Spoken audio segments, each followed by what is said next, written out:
One day after being fired, my son said, "No rent, no house. You're not our responsibility anymore." I just smiled. Days later, he called me crying. "What are you doing with my life?" Don't forget to subscribe to the channel and comment where you're watching from. The rain drummed against my bedroom window like accusatory fingers, each drop a reminder of how everything had turned cold overnight. I adjusted the worn collar of my gray blouse, the same one I'd worn to the office for 3 years, and stared at the termination letter on my nightstand. The paper had grown soft from my trembling hands, reading it over and over. Due to company restructuring, your position has been eliminated effective immediately. 58 years old, 32 years in accounting, gone with a form letter and a security escort to the parking lot. I heard Victor downstairs, his voice carrying that sharp edge it had developed since he married Sophia 2 years ago, the edge that sliced through any attempt at normal conversation, that made every family dinner feel like a business meeting where I was the failing department. "She's going to have to figure something out," he was saying to someone on the phone, probably Sophia, who was at her yoga class, the expensive kind that cost more than my monthly contribution to their mortgage. "I can't keep floating her indefinitely." Floating me, as if the $800 I paid monthly for the converted garage apartment was charity instead of rent, as if helping them buy this house with my retirement savings 2 years ago had been a gift instead of an investment in my future security. I pressed my ear to the thin wall that separated my small living space from their kitchen, the same wall I'd helped Victor paint when he was 12, teaching him how to cut clean edges with painter's tape. His small hands had been so careful then, so eager to please. "No, I know you didn't sign up for this," Victor continued, his voice growing more agitated. "Your mom warned us about taking her in, but I thought it would be temporary." Sophia's mother had warned them about me, about taking in a woman who had raised Victor alone after his father died when he was 7, who had worked double shifts to pay for his college, who had given him her blessing and her savings when he'd asked to buy this house so we could all be family together. The conversation ended with a sharp click, and I heard Victor's footsteps moving toward the garage door, my door. I smoothed my skirt and straightened my shoulders, a habit from decades of performance reviews and parent-teacher conferences.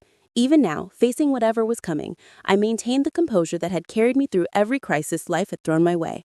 The knock was perfunctor. 3 quick raps that said courtesy while meaning formality. "Come in," I called, settling into the small armchair I'd bought at a thrift store when I'd moved in, the chair that had made Sophia wrinkle her nose and suggest I might want something more contemporary for their home's aesthetic. Victor entered without his usual attempt at a smile. At 35, he had his father's jawline and my stubborn chin, though I barely recognized the cold deficiency in his eyes. This wasn't my son who used to crawl into my bed during thunderstorms, or the teenager who'd cried in my arms when his first girlfriend broke his heart. This was Sophia's husband, the man who'd learned to see me as an inconvenience. "We need to talk," he said, not sitting down. "About the job, you mean?" I kept my voice level, though my heart was hammering against my ribs. "I suppose Sophia told you." "She didn't have to." He crossed his arms. "I can do the math. No rent means no rent contribution.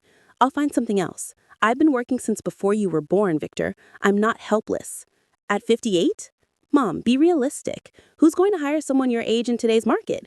He shook his head, his mouth tightening into a line. "No rent, no house. You're not our responsibility anymore." The words hit like a physical blow, but I didn't flinch. I'd learned long ago not to show weakness when someone was deciding whether to devour you whole or just take a bite. "I have savings," I said quietly. "Do you? Because last I checked, most of your savings went into our down payment." His voice carried no gratitude, no acknowledgement of the sacrifice I'd made. "And your pension won't kick in for 7 years." "I'm aware of my financial situation." "Are you?" "Because Sophia and we've been talking. We're planning to start a family soon and we're going to need the space, the privacy." He gestured around my small apartment with its kitchenette and single bathroom. This was always supposed to be temporary. Always. The word hung in the air like smoke. I remembered differently. Remembered him saying, "We'll take care of each other, Mom. We're family." But memories, I was learning, were as fluid as promises. "What are you saying, Victor?" "I'm saying you need to find somewhere else to live soon. We can't carry you anymore." Can't. Not won't. Can't. As if keeping me housed was a burden beyond their substantial means, rather than a choice they were making about priorities. As if my presence was somehow preventing them from living their lives rather than simply being less convenient than having the space for Sophia's craft room or the nursery they were planning. How soon? End of the month. 3 weeks.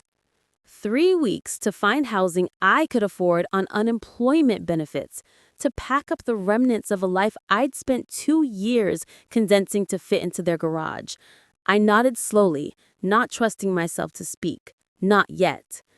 I'm sorry it has to be this way, Victor added, though his tone suggested he was sorrier about having to have the conversation than about the consequences for me. But Sophia and I have to think about our future, their future, not our future.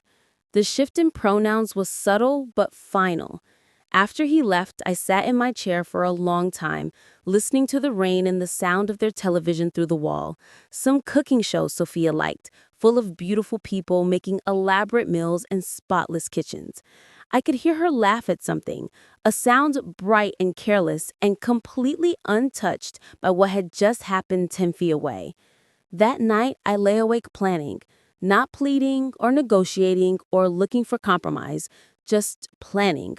I thought about the phone calls I'd overheard over the past months, Sophia complaining to her friends about Victor's mother situation, Victor defending his decision to his college buddies with increasing irritation.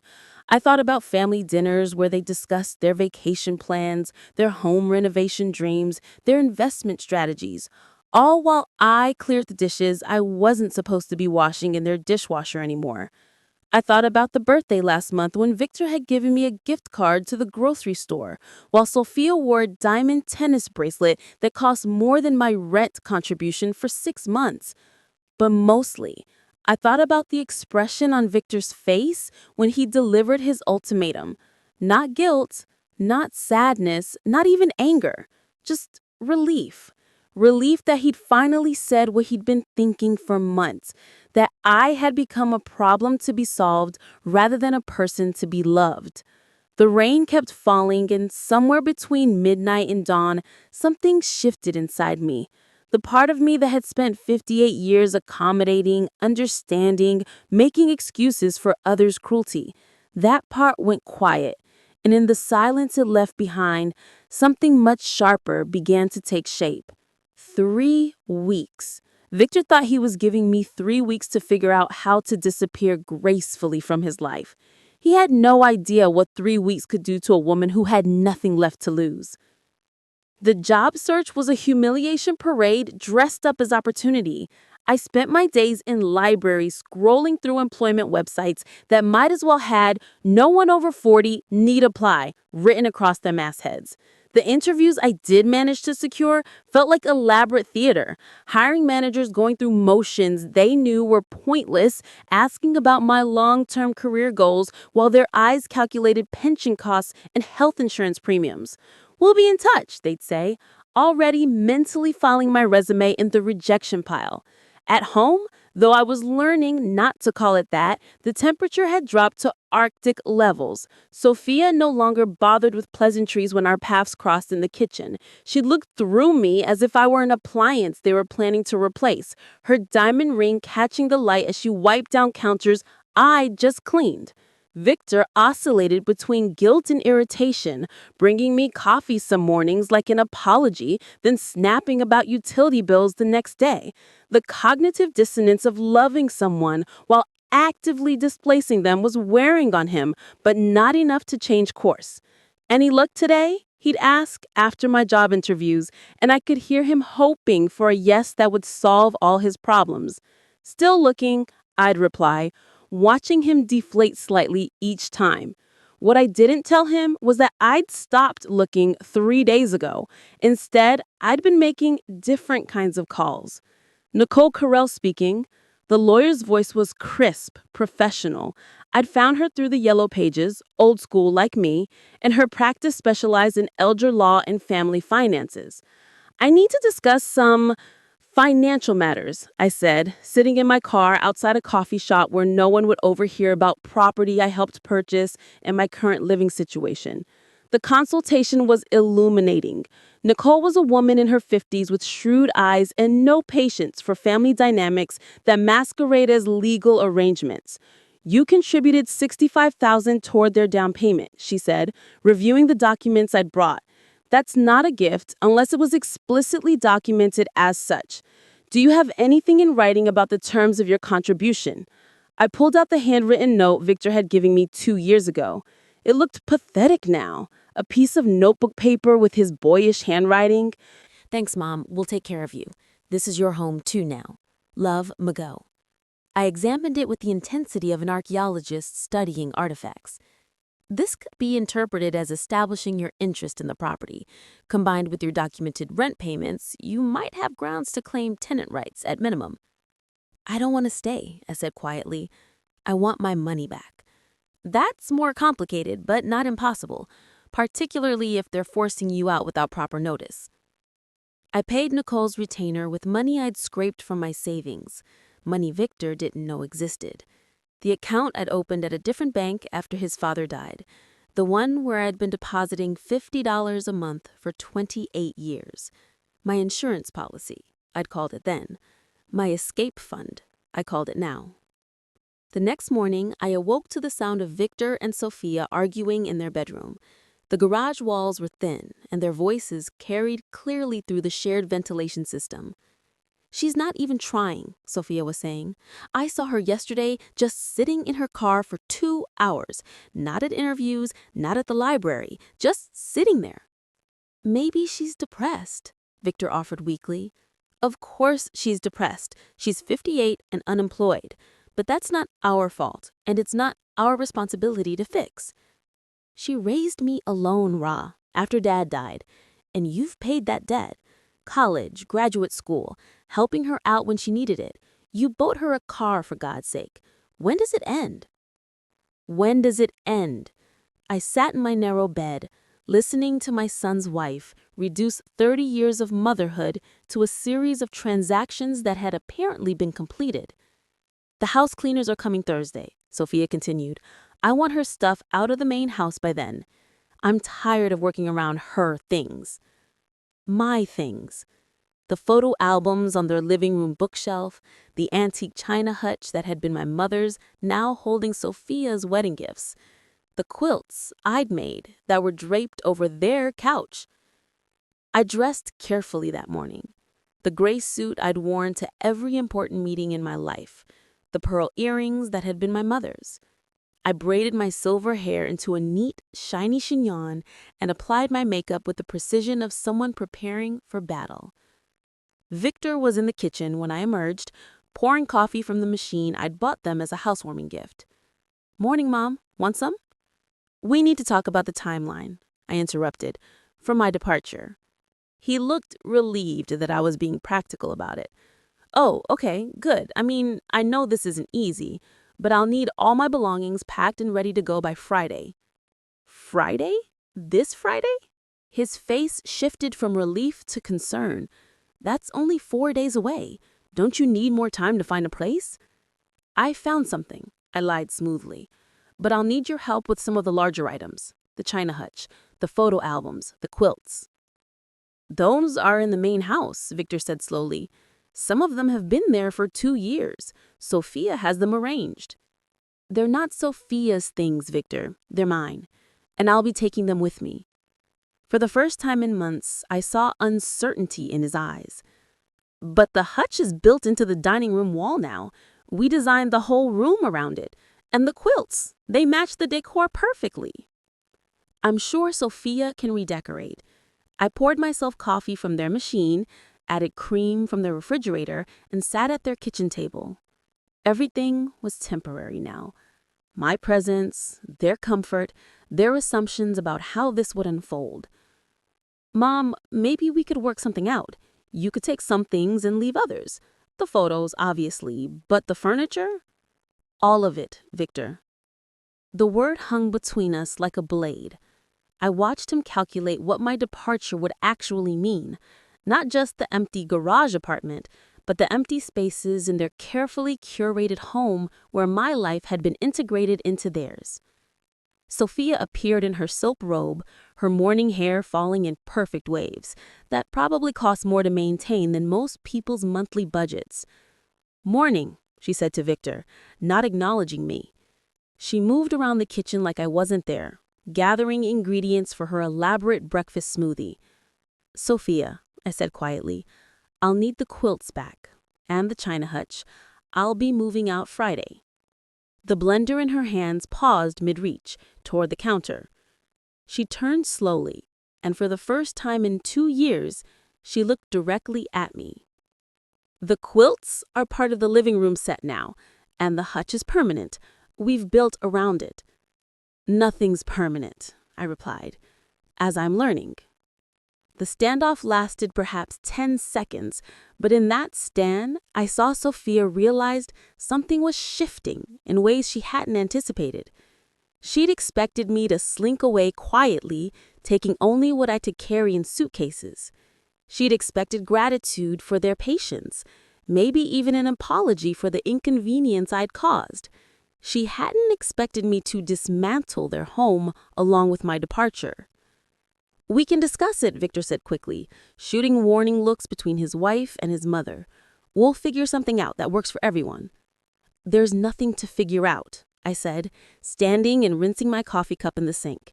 "They're my belongings, and I'm taking them. The only question is whether you'll help me load them or whether I'll need to hire movers." I walked back toward the garage, leaving them in their kitchen with their smoothie ingredients and their suddenly complicated morning. Through the thin wall, I could hear their urgent whispers starting up again. But this time, the tone was different. This time, they weren't discussing my weaknesses or their inconvenience. This time, they were trying to figure out how to handle a problem that was refusing to handle itself quietly. I sat in my armchair and picked up the phone to call Nicole Carell. It was time to discuss the next phase of my departure, the part where I stopped asking for permission and started asserting my rights, the part where they learned that sometimes, when you throw someone away, they take pieces of your life with them that you weren't planning to lose. Thursday morning arrived with the kind of crystalline clarity that makes everything appear sharper, more defined. I woke before dawn and made my final preparations with the methodical precision of someone who had spent decades managing other people's financial records. Every detail mattered now. Nicole Carell arrived at 9 sharp, accompanied by 2 men in work uniforms who introduced themselves as professional movers. I'd hired them with money from my secret account, money that Victor still didn't know existed, money that was about to finance the most expensive lesson in consequences he'd ever received. "Mrs. Patterson," Nicole said, consulting her tablet, "I've prepared the documentation we discussed, the notice of property recovery and the formal demand for return of your financial contribution to the house purchase." Sophia appeared in the kitchen doorway wearing designer yoga pants and an expression of barely controlled panic. She'd clearly been watching from the window. "What's going on?" she demanded. "Who are these people?" "My attorney and moving crew," I replied calmly, handing Nicole the handwritten note from Victor. "We're here to collect my belongings and discuss the return of my $65,000 investment in your home." The color drained from Sophia's face. "Investment? It was a gift," Victor said. "What Victor said and what was legally documented are 2 different things," Nicole interrupted smoothly. "I have here a promissory note in your husband's handwriting promising to take care of my client in exchange for her financial contribution. Combined with her documented rent payments and the sudden termination of her housing arrangement without proper notice, we have grounds for several legal remedies." Victor stumbled into the kitchen, hair disheveled, clearly awakened by the commotion. "Mom, what's happening? Who are these people?" "I told you I was moving out Friday," I said. "Today is Thursday. I'm collecting my things." One of the movers was already examining the built-in china hutch, running his hands along the edges where it connected to the wall. "This is definitely removable," he announced. "Going to need a patch and repaint afterward, though." Wait, Victor held up both hands. "You can't just take the hutch. It's part of the house now. We designed the whole room around it." "Funny thing about property law," Nicole said, not looking up from her tablet. "When someone contributes their family heirloom to a shared living space under the assumption they'll be residing there permanently and then gets evicted without cause, they retain rights to their personal property." "She wasn't evicted," Sophia snapped. "She was given notice. There's a difference." 3 weeks' notice to a tenant who's paid rent consistently for 2 years? Nicole's smile was razor thin. In this state, that would be considered constructive eviction, especially when the tenant contributed substantially to the property purchase. I watched my son's face cycle through confusion, anger, and dawning comprehension. He was beginning to understand that his mother wasn't disappearing quietly into some subsidized senior living facility where he could visit twice a year with a clear conscience. "This is insane," Sophia said, her voice climbing toward hysteria. "These are our things now, our home. You can't just come in here and destroy everything we built. I'm not destroying anything, I replied, my voice steady as stone. I'm simply taking what belongs to me. The movers began carefully dismantling the hutch while Sophia hovered nearby like a moth around a flame, alternating between threats and pleading. The quilts came next, the double wedding ring pattern that I'd taken 2 years to complete, the log cabin design I'd made during the lonely months after Victor's father died, the baby quilt I'd started for the grandchildren I'd assumed I'd one day rock to sleep in this house. Please, Sophia said as the movers folded the quilts into protective covers. The quilts look perfect in our living room. I'll pay you for them. Name your price. They're not for sale. Victor appeared beside me as the movers loaded the quilts into their truck. Mom, this is crazy. Can't we work something out? You don't need all this stuff. Where are you even going to put it? I turned to look at him. Really, look at him. At 35, he still had traces of the boy who used to help me hang laundry, who used to curl up under these same quilts when he was sick. But that boy was buried now, under 2 years of Sophia's influence and his own willingness to choose convenience over conscience. I don't know yet, I said honestly, but I'll figure it out. I've been figuring things out without help for most of my life. The subtext hung between us. I figured out how to raise you alone. I figured out how to pay for your education. I figured out how to help you buy this house. I can figure out where to put my quilts. Nicole approached with the manila folder. Victor, I need you to review and sign these documents acknowledging your mother's claim to reimbursement for her down payment contribution. I'm not signing anything, he said immediately.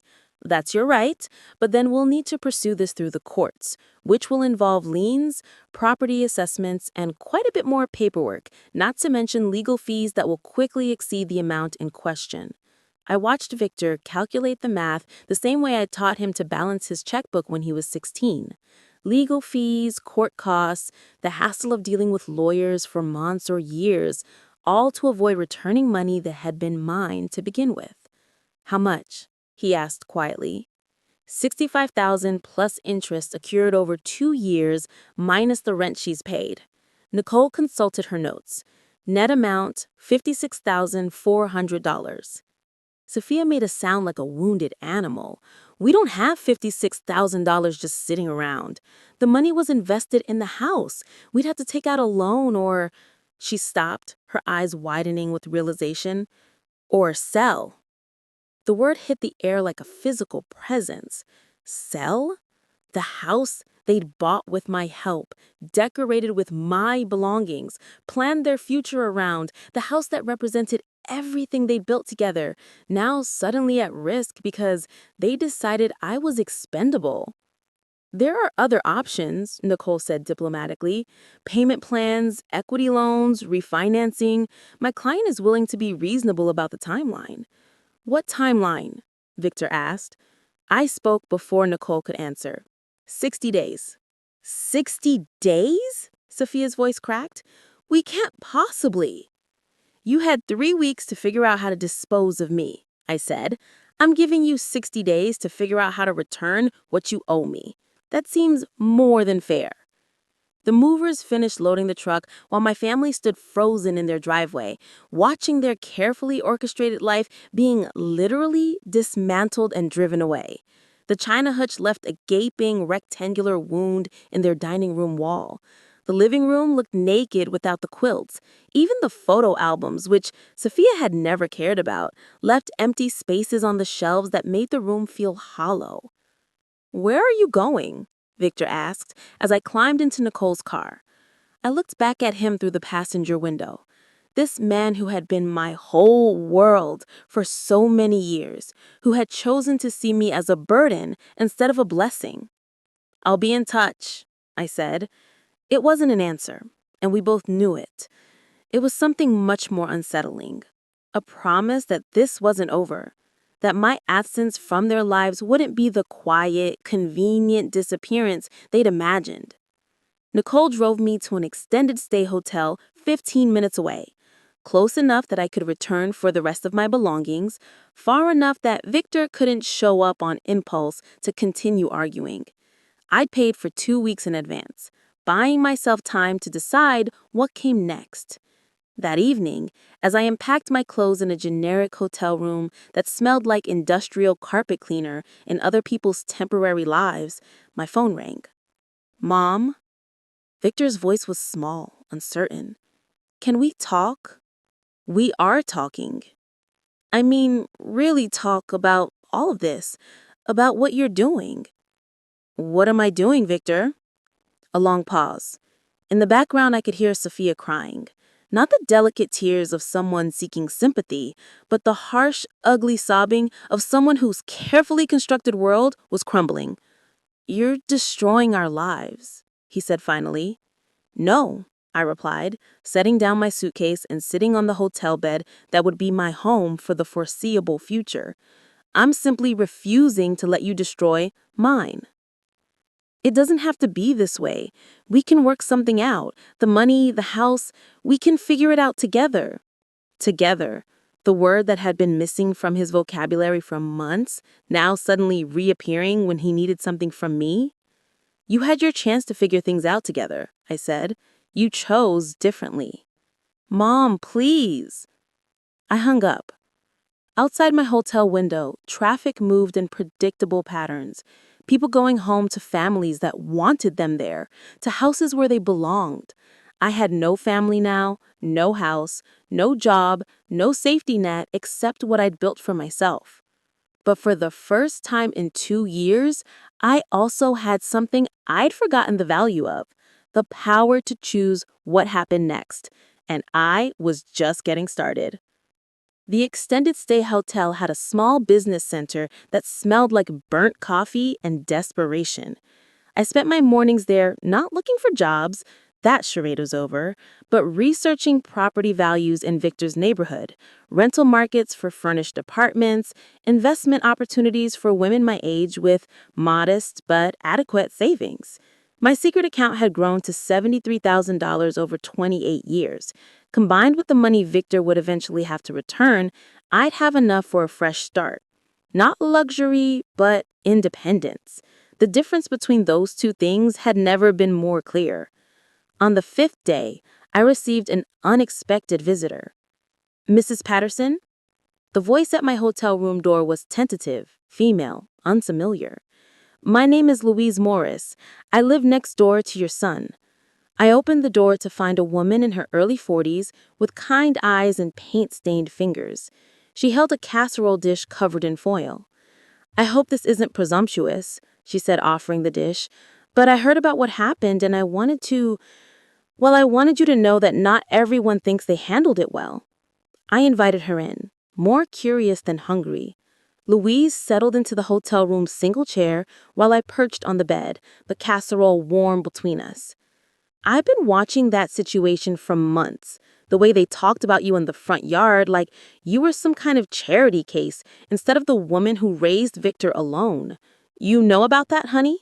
The walls in that neighborhood are thin and the yards are small." Sophia is not exactly discreet when she's complaining about things. Louise's expression darkened. "The things I've heard her say about you, well, let's just say I've been wanting to give someone a piece of my mind for a while now." I found myself smiling for the first time in weeks. "What kind of things?" "Oh, the classics. You're too old to adapt to modern life. You don't understand how much things cost nowadays. You probably have dementia but won't admit it." Louise rolled her eyes. Meanwhile, she's spending more on her weekly nail appointments than most people spend on groceries. We talked for 2 hours. Louise was a widow, an artist who painted commissioned portraits for a living. She'd moved to the neighborhood 3 years ago after her husband died, looking for a quiet place to rebuild her life. She'd watched my situation unfold with the same mixture of fascination and disgust that people reserve for particularly unpleasant reality TV shows. "The night you moved out," Louise said, gathering her coat to leave, "Sophia was on the phone with her mother, practically giddy about finally having her space back. But Victor, he stood in that driveway for 20 minutes after your truck left, just staring at the hole in their dining room wall." "Buyer's remorse?" I said. "Looked more like grief to me." After Louise left, I sat with her casserole and thought about grief. About Victor standing in his driveway, facing the physical evidence of what he'd chosen to throw away. About the space where my China hutch had been, now a glaring reminder that some decisions couldn't be undone with apologies or good intentions. The phone calls had started the day after I'd left. Victor, at first angry, then pleading, then desperate. Sophia crying about lawyers and money and how unfair it all was. I'd stopped answering after the third day, but they kept calling, leaving messages that grew increasingly frantic. "Mom, please call us back. We need to talk about this like adults." "You're being unreasonable. We were trying to help you transition to the next phase of your life." "Fine. You want your money back? We'll figure it out. But you can't just disappear like this." Disappear. The word they'd been hoping for when they'd given me my eviction notice. Now that it was happening on my terms instead of theirs, it had become a crisis. Nicole Correll called with updates on the legal proceedings. Victor had hired his own attorney, a sure sign that he was taking the situation seriously. But the law was clear, and his position was weak. He could delay, but he couldn't avoid the inevitable. "He's asked for a meeting," Nicole reported. "Him, his lawyer, you, and me, to discuss settlement terms." "What kind of settlement?" "Hard to say. Could be an attempt to negotiate the amount down or the timeline. Could be something else entirely." I thought about Luis's observation, that Victor had looked grief-stricken rather than angry. About the boy who used to crawl into my bed during thunderstorms. Who'd cried when our old dog died. Who'd thanked me with tears in his eyes when I'd given him the down payment money. "Set it up," I said. The meeting was held in Nicole's office, a neutral space with mahogany furniture and law books that gave weight to every word spoken. Victor arrived with a lawyer who looked expensive and concerned. He looked tired, older than his 35 years, with shadows under his eyes that suggested he wasn't sleeping well. Sophia wasn't there. A tactical decision, probably. Her presence would only remind everyone why we were in this situation. "My client would like to discuss a reasonable resolution to this matter," Victor's lawyer began. But I held up a hand. "I want to hear from Victor directly," I said. Victor straightened in his chair, meeting my eyes for the first time since I'd left. "Mom, this has gotten out of hand. I know we handle things badly, but destroying our lives isn't going to fix anything." "I'm not destroying your life, Victor. I'm simply reclaiming mine by demanding money you know we don't have. By putting our house at risk, the same house you bought with my money, the same house you kicked me out of with 3 weeks' notice." He flinched. "We gave you a timeline. We thought you'd find somewhere else to live and we'd work out the details later." "What details? You made it clear I wasn't welcome. You made it clear I was a burden. What was there to work out?" "We could have discussed the financial stuff, maybe worked out a payment plan, or—" "You had 2 years to discuss financial stuff. Instead, you discussed how to get rid of me." The silence stretched between us, filled with all the conversations we'd never had, all the assumptions that had poisoned our relationship over the past 2 years. "I loved you," Victor said finally, his voice barely higher than a whisper. "I still do. But Sophia and I need our own space to build our life together." "At my expense." "That wasn't the intention, wasn't it?" I leaned forward. "Victor, tell me honestly, when you gave me that eviction notice, did you think about where I'd go? Did you think about whether I could afford rent somewhere else on unemployment? Did you think about anything except how much easier your life would be without me in it?" Another silence. This one lasted long enough for his lawyer to clear his throat uncomfortably. "We have a proposal," Victor said finally. He slid a piece of paper across the table. I read it carefully, aware that Nicole was doing the same beside me. $25,000 in forgiveness of all remaining debt, I read aloud, in exchange for my agreement not to pursue further legal action. "It's more than fair," Victor's lawyer said quickly, "considering the informal nature of the original arrangement." Informal. My voice could have cut glass. There was nothing informal about my $65,000 or my 2 years of rent payments. There was nothing informal about helping my son buy a house so we could be a family. "Mom," Victor said, $25,000 is a lot of money. It's enough for you to get a nice apartment, maybe even buy a small condo. You can start fresh. Start fresh. As if the previous 58 years of my life were something to be discarded along with my claim to fair treatment. What about the other $31,000 you'd still owe me? Consider it payment for 2 years of housing. I felt something cold and final settle in my chest. Victor was still trying to negotiate me down, still trying to find the cheapest way to resolve the problem of his mother's inconvenient existence. No, I said simply. Mom, be reasonable. I am being reasonable. I'm asking for exactly what you owe me, nothing more. You're the one trying to cheat me out of $30,000 because it's more convenient for your budget. I stood up, and Nicole followed suit. I'll see you in court, Victor. Wait, Mom, please. But I was already walking toward the door. Behind me, I could hear Victor's lawyer saying something urgent about the costs of litigation, about the publicity, about the impact on property values when neighbors start suing each other. Let them worry about that now. Let them calculate the real cost of treating family like disposable assets. I had my own calculations to make, and they had nothing to do with money. They had to do with a 58-year-old woman who'd spent her whole life putting other people's needs first, and who was finally learning the intoxicating power of putting herself first instead. The next phase of my education was about to begin. 6 months later, I was standing in my new kitchen, making coffee in a machine I'd bought with my own money, in a house I owned outright, watching the sun rise through windows that no one could force me to abandon. The court case had taken 3 months to resolve. Victor had fought it as I'd known he would, burning through thousands in legal fees to avoid paying back money that had always been mine. In the end, the judge had been unsympathetic to his arguments. The documentation was clear. The law was straightforward. And the defendant's attempts to characterize a mother's investment in her son's future as a gift that could be casually discarded along with the gift giver herself had not played well in court. Final judgment, $56,400 plus court costs and interest. Victor had to refinance the house to pay me.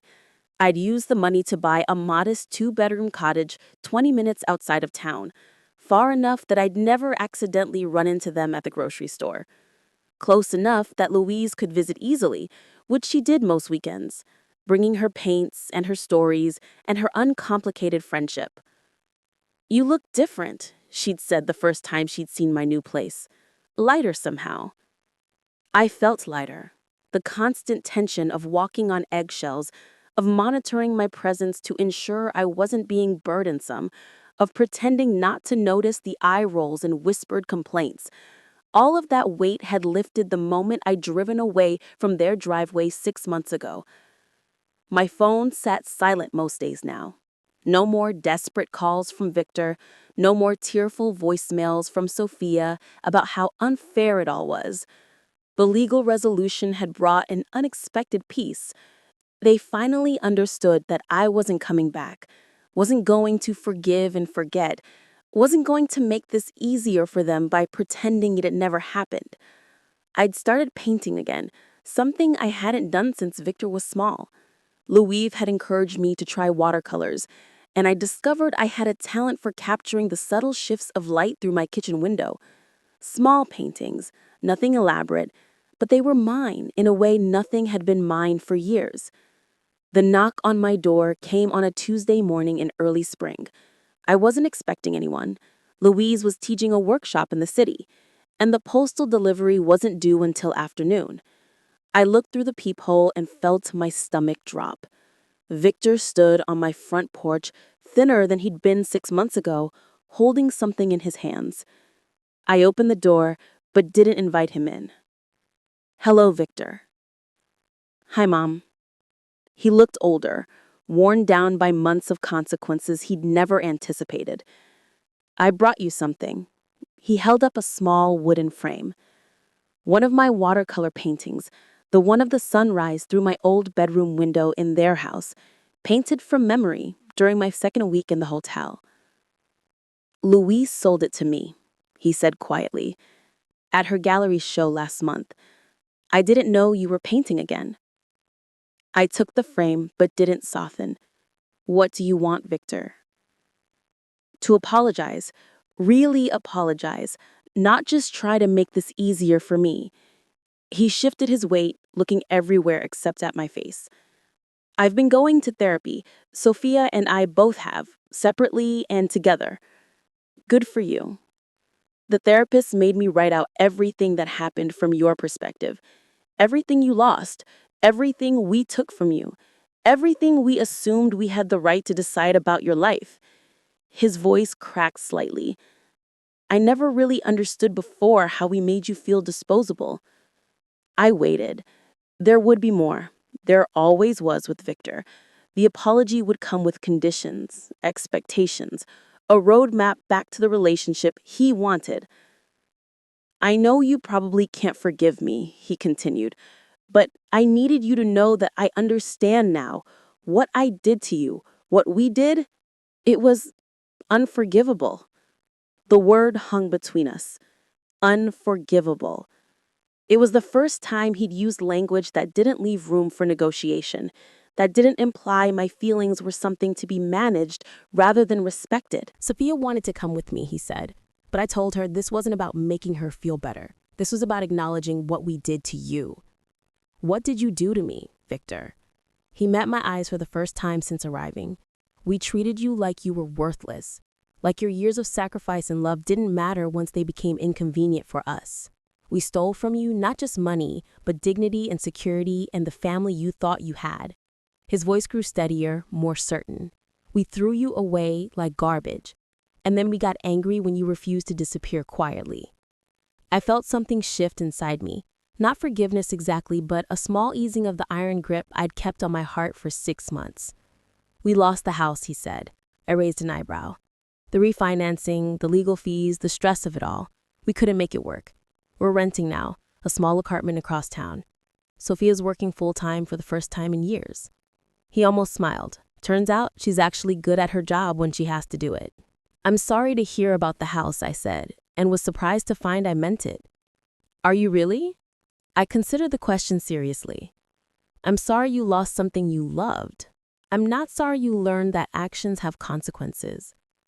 We stood there for a long moment, the spring breeze carrying the scent of my neighbor's flowering trees. My neighbor, not theirs, not ours, mine. I don't expect anything from you, Victor said finally. I don't expect forgiveness or a relationship or even another conversation. I just needed you to know that I understand what I lost when I chose to lose you. What did you lose? My mother. The person who loved me more than anyone else in the world, who sacrificed everything to give me a good life, who trusted me with her future and her heart. Tears were running down his face now, but his voice remained steady. I lost the best person I've ever known because I was too selfish and weak to stand up for what was right. I felt my own eyes burning, but I didn't look away. I'm glad you understand that, I said softly. It's more than you understood 6 months ago. Is there... He stopped, shook his head. No, I don't get to ask for anything. I just wanted you to have the painting and to know that losing you was the worst thing I've ever done to myself. He turned to leave, then paused. Louise says you're happy now. I'm glad.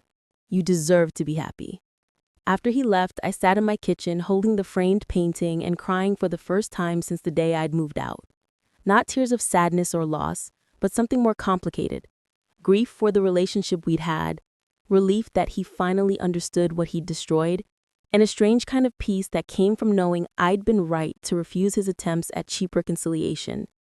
My phone rang an hour later, Louise calling from the city. How did he go? She asked without preamble. You knew he was coming. He called me yesterday, asked if I thought you'd see him. I told him I didn't know, but that he should try. Did you really sell him that painting for 3 times what it was worth? He didn't haggle. Luis's voice was gentle. He's been coming to my shows for 2 months, buying everything you paint. I think he's building a shrine to his own stupidity.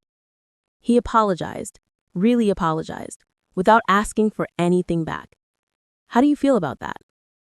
I looked around my kitchen, at my coffee maker, my watercolor brushes drying by the sink, my mail stacked neatly on the counter, that no one would passive-aggressively clean around, at the life I'd built from the ashes of the life they'd burned down. Satisfied, I said finally. Not forgiven, not reconciled, but satisfied. That's enough, isn't it? More than enough. After I hung up, I made myself a cup of tea and sat in my back garden watching the birds at the feeder I'd hung outside my bedroom window. I thought about the woman I'd been 6 months ago. Defeated, displaced, disposable. And I thought about the woman I was now. Independent, valued, uncompromising. Victor had learned what it meant to lose someone who loved him. Sophia had learned that getting everything you want sometimes costs more than you can afford. And I had learned that sometimes the only way to save yourself is to refuse to be saved by people who created the danger in the first place. The sun was setting through my kitchen window, casting the same golden light I'd painted from memory in that hotel room months ago.